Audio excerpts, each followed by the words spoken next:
Okay, my friends, another shocker du jour. This is a DNA-tested human lung, totally preserved, and this is the fascia that coats the lung. Now, it is absolutely flawless, and if this was dissolved in acids to get rid of the connective tissue, you'd have a whole batch of collagen and keragens in here, which would be flappy stuff like this right here. Now, this goes back to 2012. And this is Mark Armitage, who worked with Mary Schweitzer and discovered this soft tissues in dinosaur bones. Now, dinosaur bones are very, very recent compared to this. This was from the Great Flood. But I can tell you what, you could get fabric out of this, the same gooey stuff you got there, from mud fossils. Now, listen to what he has to say here. Here it goes. This is actually Triceratops tissue. That blows your mind, huh? Absolutely. Now, this is shaking it up, I guess. That becomes part of the controversy, because you're now faced with how could you explain the survival of this, the pristine survival of this, not only for so long, but in very unpristine conditions. And so then the controversy has been, how do you explain it? Now, some people would claim, well, it means nothing because we know how old they are, and therefore it just means it survived somehow, big deal. But how do you know how old they are? Well, you use methods, supposed methods of dating. Well, this is a method of dating. The tissue itself can't be discounted as part of a method of dating. So why do you say that doesn't count, but this does count? Well, it's all the paradigm drives your conclusions. Yeah, they've already got their mind made up as to how old things are, so it's just, you know, and then they really just avoid the subject. And that guy actually got fired for coming up with this discovery, him and Mary Schweitzer. Mary Schweitzer got assaulted, basically. Now, I had interactions with both of them. Mary Schweitzer told me to just basically go away. She only works with her own stuff. Now, I understand that because I started right out with I have giants, and that just ruined everything for me because I had the giants. Now, Mark Armitage says the same thing. He said, just stay away from me. Basically, was his response to me. He said, just stay away. So, that's what happened. Now, this just isn't right. This stuff has to be looked at. And my stuff now is just so overwhelming. And it's still been dismissed since then. This is 2012. Now, that was right about the time I discovered my mud fossils. And I researched them up until today. Now, you remember that? That video was from 2012. Here we are in 2013. University makes six-figure lawsuit settlement with creationist. He was at the California State University, Northridge, settled a lawsuit with the former employee who sued the university after claiming it fired him over his creationist beliefs. And California State University is firmly committed to upholding academic freedom, free speech, and a respect for all religious beliefs. Well, I don't think that that's really, in my opinion, I haven't seen that anybody, none of them.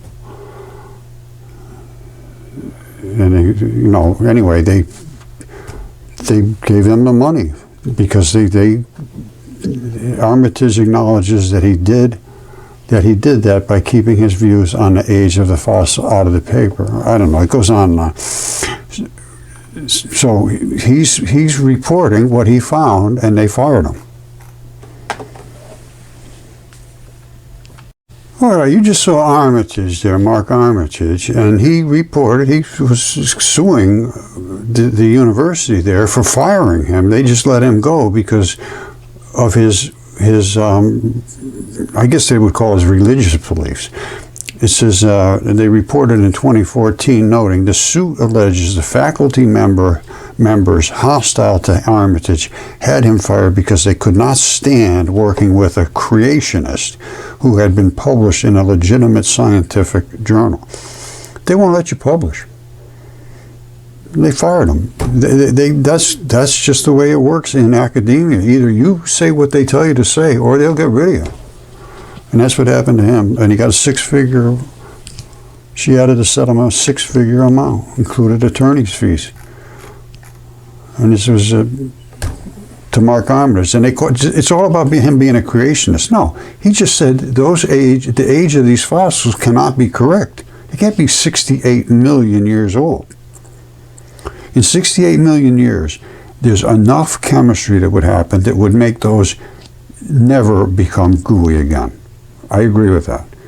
This stuff is nowhere near the age that they're saying. All right, this is Immanuel Velikovsky, and this is the archive, and it's audio, and we're going to listen to what he has to say. It starts out about, I believe this is when Venus hit Earth. Now let's listen to it. You ready, Roger? Yes. Here goes. Chapter 3. The Hurricane. The swift shifting of the atmosphere under the impact of the gaseous parts of the comet, the drift of air attracted by the body of the comet, and the rush of the atmosphere resulting from inertia when the Earth stopped rotating or shifted its poles, all contributed to produce hurricanes of enormous velocity and force and of worldwide dimensions. Manuscript Troano and other documents of the Mayas describe a cosmic catastrophe during which the ocean fell on the continent and a terrible hurricane swept the Earth. Don't forget now, these are the people down in Mexico and California and in that area. That's right near where the impact of Venus was. So here goes. The hurricane broke up and carried away all towns and all forests, exploding volcanoes, tides sweeping over mountains, and impetuous winds threatened to annihilate humankind, and actually did annihilate many species of animals. The face of the earth changed, mountains collapsed, other mountains grew and rose over the onrushing cataract of water driven from oceanic spaces, numberless rivers lost their beds, and a wild tornado moved through the debris descending from the sky. The end of the world age was caused by huracan, the physical agent that brought darkness and swept away houses and trees and even rocks and mounds of earth. From this name is derived hurricane, the word we use for a strong wind. Huracan destroyed the major part of the human race. In the darkness swept by wind, resinous stuff fell from the sky and participated with fire and water in the destruction of the world. For 5 days, save for the burning naphtha and burning volcanoes, the world was dark, since the sun did not appear. The theme of a cosmic hurricane is reiterated time and again in the Hindu Vedas and in the Persian Avesta, and diluvium venti, the deluge of wind, is a term known from many ancient authors. In the section The Darkness, I quoted rabbinical sources on the exceedingly strong west wind that endured for 7 days when the land was enveloped in darkness, and the hieroglyphic inscription from El Arish about 9 days of upheaval when there was such a tempest that nobody could leave the palace or see the faces of those beside him, and the 11th tablet of the Epic of Gilgamesh, which says that 6 days and a night the hurricane, deluge, and tempest continued sweeping the land, and mankind perished almost altogether. In the battle of the planet god Marduk with Tiamat, he, Marduk, created the evil wind and the tempest and the hurricane